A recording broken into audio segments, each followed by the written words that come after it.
Sealstar gazed out onto the beach, watching the mini cats wander about. A long, long time ago, Sealstar had founded this clan of misfits. Any cat that was exiled from the clans, for a reason deemed unethical, had found home here. Half-clan relationships, or cats considered impure of blood. Or any cat who decided the forest wasn't for them.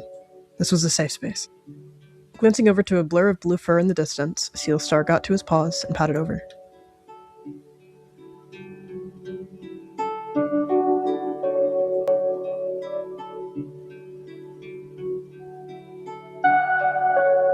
Tsunami.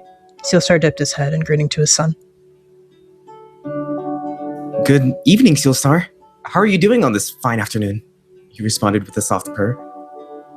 Doing just fine. His tail curled neatly over his paws as he spoke. Tsunami Stream, though young, had a natural feel for the ocean's tide, and was a great cat to warn the others of the rising tide. He looked just like his mother, too. Anything new with the waves? Nothing I've seen so far. Been watching the waves like a hawk. Or a seagull, I should say. He relayed. He nodded again. Well then, you know where to find me.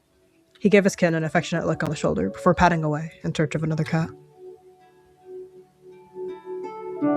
Hey, y'all two stop horsing around. He stood, giving a grimace to the cats playing around in the water below.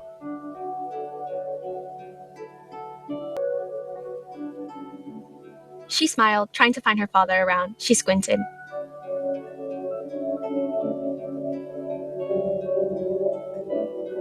Otter. He patted up from behind.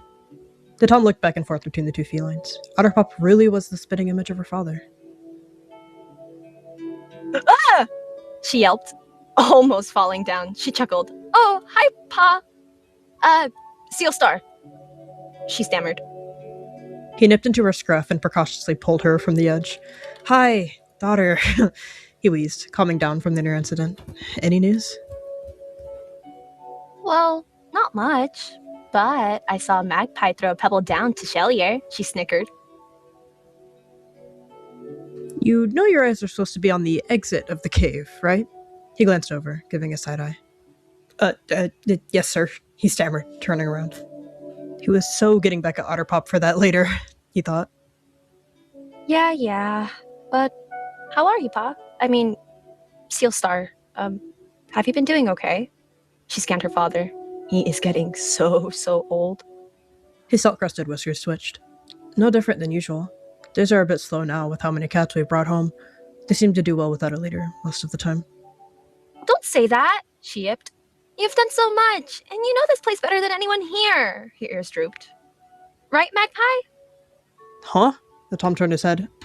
Yeah, he chimed. That's right. Oh, no, I know. His daughter's whine made him perk up. I just mean, they're handling their own just fine. But we still need guidance, she admitted. Dad, I don't know what I'd do if you were gone. She scrunched her nose. He didn't know what to say. Otterpop had managed just fine when her mother, Sealstar's mate, had passed. That being said, she was very, very young.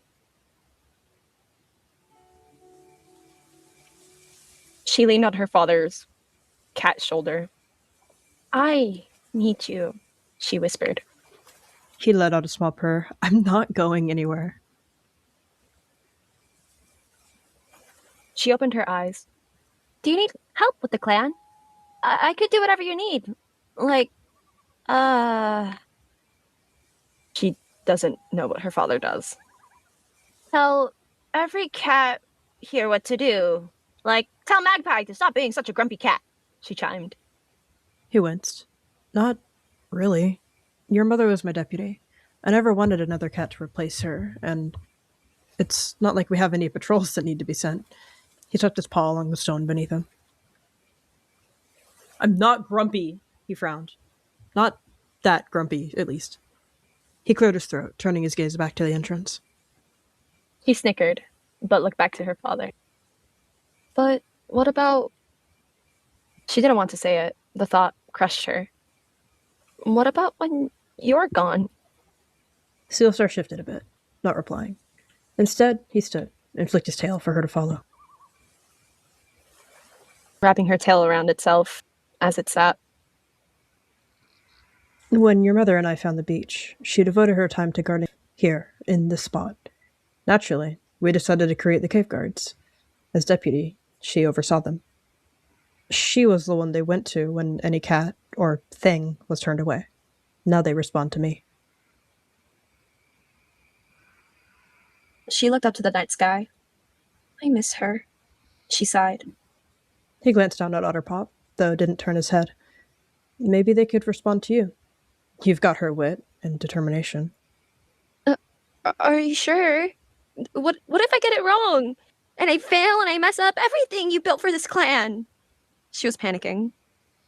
He didn't seem to worry. I'll teach you. You wouldn't be anything until you're ready for it. She sighed loudly and stood up. Right. Like Mom used to say, I want the bigger fish. She ran into the cave.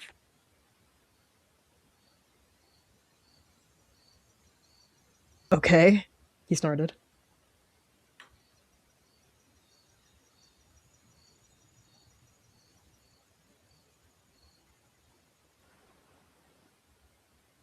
I don't know how a little sea. He sat, watching the water rise and fall.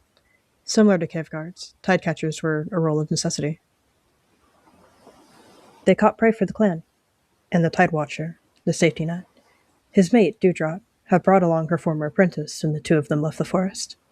Only a few moons in, Profang had been swept away by the tide. Since then, it has been his son's job to ensure the safety of every tide catcher. He let himself slip down into a lay, the sound of the waves calming him as he sunbathed against the stone.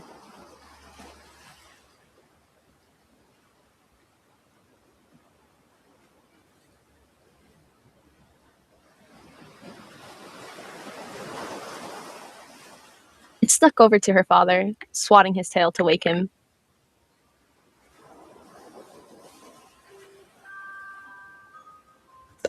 He flipped and turned around. There is a newcomer. But he looks cool though, she chirped, standing upright. A newcomer? They hadn't had a refugee in a long time. Show me. You got it, Pops!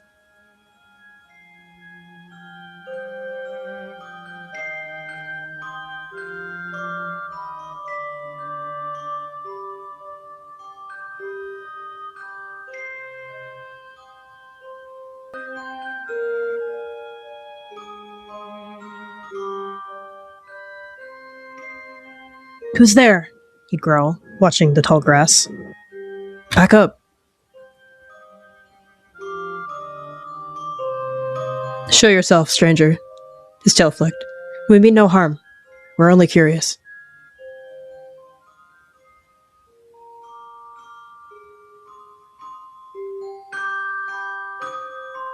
With his heart racing like the rabbits of the moor, Loachtail stepped into view.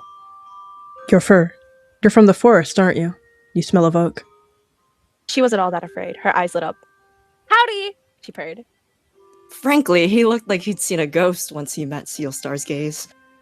It's really that easy to tell, he stammered.